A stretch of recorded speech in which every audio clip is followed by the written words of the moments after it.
নমস্কার বন্ধুরা, welcome to Bithi's kitchen. Bithi's কিচেনে সবাইকে স্বাগত।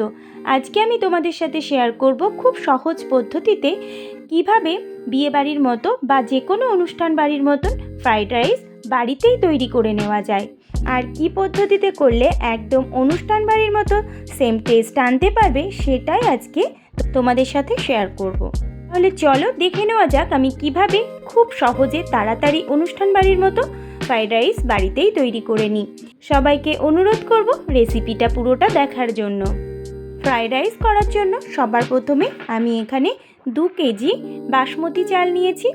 এইবার চালটাকে খুব ভালোভাবে পরিষ্কার করে ধুয়ে নিতে হবে।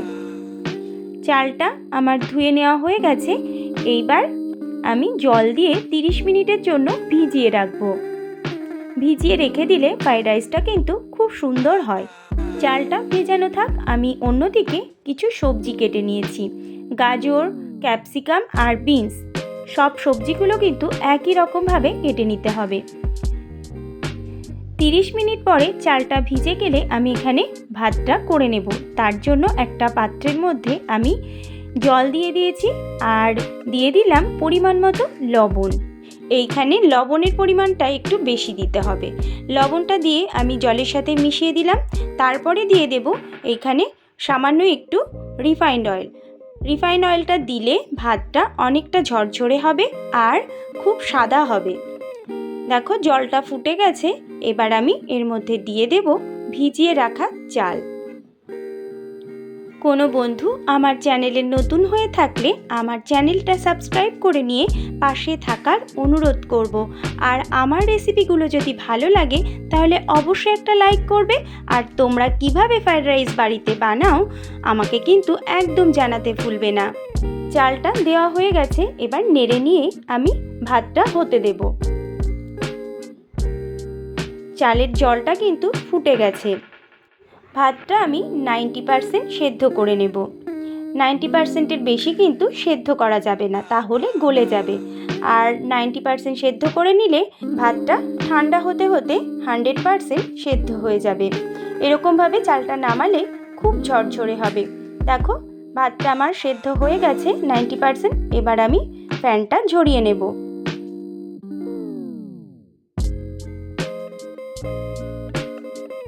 ভাতটা দেখেই বোঝা যাচ্ছে কতটা ঝরঝরে হয়েছে আর 100% কিন্তু সেদ্ধ হয়ে গেছে।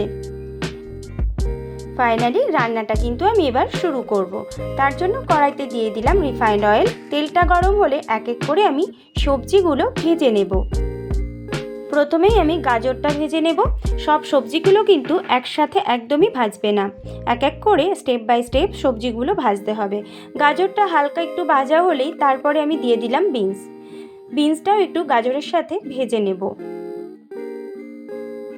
আমি গ্যাসের ফ্লেমটা মিডিয়াম টু হাইতে রেখে সবজিগুলো ভেজে নিচ্ছি। অনেকে কিন্তু সবজিগুলো সেদ্ধ করে নিয়ে ব্যবহার করে, কিন্তু এইভাবে যদি সবজি ভেজে নিয়ে ফ্রাইড রাইসের মধ্যে দেওয়া হয় তাহলে এর টেস্ট কিন্তু দ্বিগুণ বেড়ে যায়। এইবার আমি দিয়ে দিলাম ক্যাপসিকাম। বিনস আর গাজরটা ভাজা হয়ে গেলে আমি দিয়ে দিলাম ক্যাপসিকাম। ক্যাপসিকামটা দিয়ে গাজর, বিনস আর ক্যাপসিকাম একসাথে ভেজে নেব।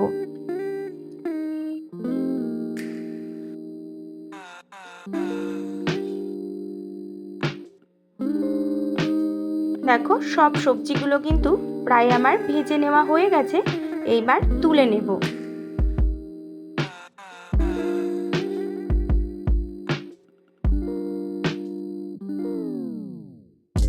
সবজিগুলো তুলে নেওয়া হয়ে গেছে।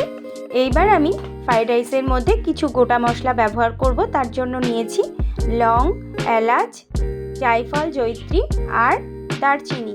আমি দেখো জায়ফলটা একটু গ্রেটারের সাহায্যে গ্রেট করে নেব। এইবার যে সবজি ভাজা তেলটা ছিল ওই তেলের মধ্যে আমি গোটা মশলাগুলো দিয়ে দিলাম। তারপরে দিয়ে দেব কয়েকটা তেজপাতা। এইবার সব কিছু একসাথে ভালো করে ভেজে নেব।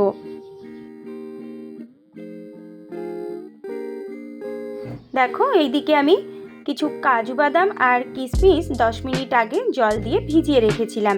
এইবার জল থেকে তুলে নেব। এদিকে আমার গোটা মশলাগুলোও ভাজা হয়ে গেছে। তারপরে আমি এর মধ্যে দিয়ে দেব কাজু বাদাম। এইবার কাজু বাদামগুলো ভালোভাবে ভেজে নেব। খুব বেশি ভাজার দরকার নেই, হালকা একটু ব্রাউন কালার হলেই হবে।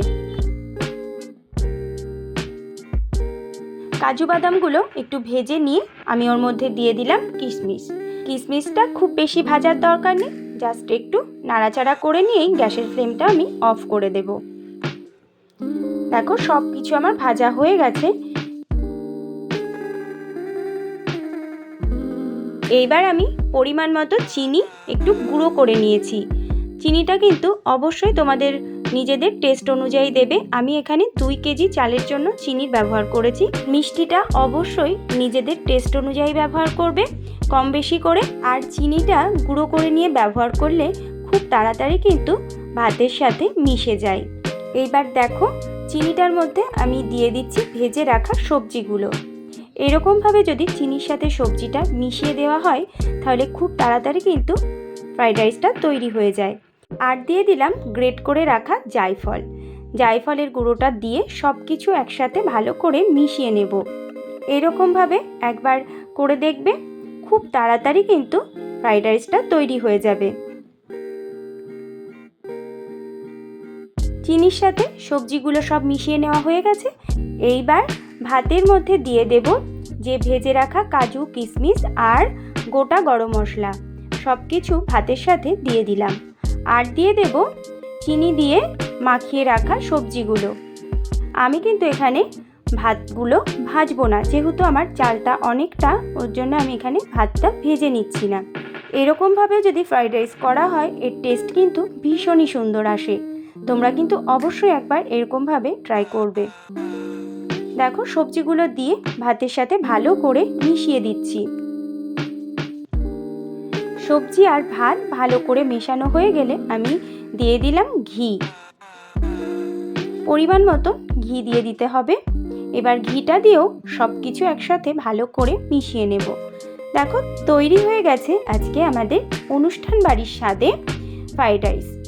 এটা খেতে কিন্তু ভীষণই সুন্দর হয়। এবার দেখো আমি গরম গরম সার্ভ করব। কতটা ঝরঝরে হয়েছে আর দেখতেও কতটা সুন্দর লাগছে, আর খেতেও কিন্তু হয়েছিল দুর্দান্ত। তোমরা কিন্তু অবশ্যই একবার বাড়িতে এরকমভাবে ট্রাই করবে। আশা করছি তোমাদেরও ভীষণ ভালো লাগবে। তাহলে বন্ধুরা, আমার আজকের এই ফ্রাইড রাইসের রেসিপি যদি তোমাদের ভালো লাগে তাহলে অবশ্যই একটা লাইক করবে আর কমেন্ট করে জানাবে তোমাদের কেমন লাগলো। আর তোমরা কে কীরকমভাবে ফ্রাইড রাইস করো আমাকে কিন্তু জানাতে একদমই ভুলবে না। তোমাদের সুন্দর সুন্দর কমেন্ট আমার রান্না করার উৎসাহ আরও বাড়িয়ে দেয়। আর তোমাদের এক একটা লাইক আমাকে এগিয়ে নিয়ে যেতে সাহায্য করে। আমার চ্যানেলের নতুন বন্ধু হয়ে থাকলে চ্যানেলটা সাবস্ক্রাইব করে নিয়ে পাশে থাকার অনুরোধ করব। আর পাশে থাকা বেল আইকনটা অবশ্যই একবার প্রেস করে দেবে। আজ তাহলে আসি, আবার হাজির হব অন্য কোনো রেসিপি নিয়ে। ভালো থাকবে, সুস্থ থাকবে। আর আমার রেসিপিটা আমার সাথে থেকে দেখার জন্য সবাইকে অসংখ্য ধন্যবাদ। আর সবার জন্য রইল অনেক ভালোবাসা।